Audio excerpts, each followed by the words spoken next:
ایک اچھا ٹیچر کیسا ہوتا ہے اور ایک اچھے ٹیچر بننے کے راز کیا ہیں، وہ کون سی کوالٹیز ہیں جو ایک ٹیچر میں پیدا کر دی جائیں تو وہ ٹیچر جو سا وہ رول ماڈل بن جاتا ہے، وہ ٹیچر قابل تعریف بن جاتا ہے، اس ٹیچر کا اثر بڑھ جاتا ہے۔ تو سب سے پہلا راز میں آپ کے ساتھ شیئر کرنا چاہوں گا، یاد رکھیے گا دنیا کا کوئی بھی اسٹوڈنٹ جو ہے وہ فزکس، کیمسٹری، میتھس، بایولوجی پڑھنے نہیں آتا۔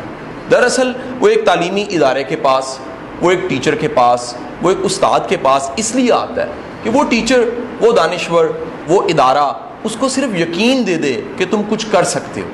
پرابلم کیا ہوتی ہے کہ ہمارے تمام ٹیچر بہت اچھا پڑھاتے ہیں، بڑی محنت کرتے ہیں، لیکن بچے کو یقین نہیں دیتے۔ وہ اس ریئلٹی کو بھول جاتے ہیں کہ دنیا میں سب سے پہلا نمبر یقین کا آتا ہے، ذہین کا نہیں آتا۔ اگر آپ ایک بچے کو یقین دے دیتے ہیں، آپ اس کو بیلیو دے دیتے ہیں کہ بیٹا آپ یقین کرو، اگر آپ اپنی صلاحیت پہ یقین کرو گے تو یہی صلاحیت، یہی ٹیلنٹ آپ کو آسمان کی بلندیوں تک لے کر جائے گا۔ دوسرا، اس کو یقین پیدا کرنا پڑتا ہے اس کے اندر کہ آپ اپنی محنت پہ یقین کرو۔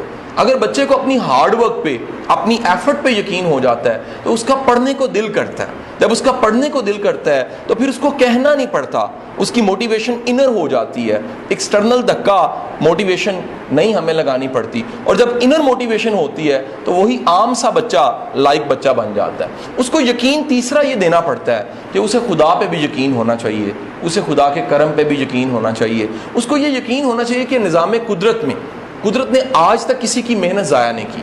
جب بھی کوئی شخص محنت کرتا ہے، جب بھی کوئی شخص ایفرٹ کرتا ہے آگے بڑھنے کی، تو قدرت اس کے رستے بنانے لگ پڑتی ہے۔ قدرت اور اس کی منزل اس کے انتظار میں کھڑی ہو جاتی ہے۔ یہی وجہ ہے کہ حدیث کا مفہوم ہے کہ اللہ اس کا ساتھ ضرور دیتا ہے جو ثابت قدم ہے۔ تو بچہ آپ کے پاس اگر آتا ہے تو یہ کام ضرور کیجئے، اسے فزکس پڑھائیے، کیمسٹری پڑھائیے، اسے میتھس پڑھائیے، اسے تمام مضامین پڑھائیے، اس کی ہینڈ رائٹنگ پہ بھی کام کیجئے، لیکن سب سے بڑھ کے جو چیز آپ نے دینی ہے وہ یقین ہے۔ اگر آپ اس کے اندر یقین پیدا کر دیتے ہیں، آپ پھر عام استاد نہیں رہتے، آپ ایک مؤثر استاد بن جاتے ہیں۔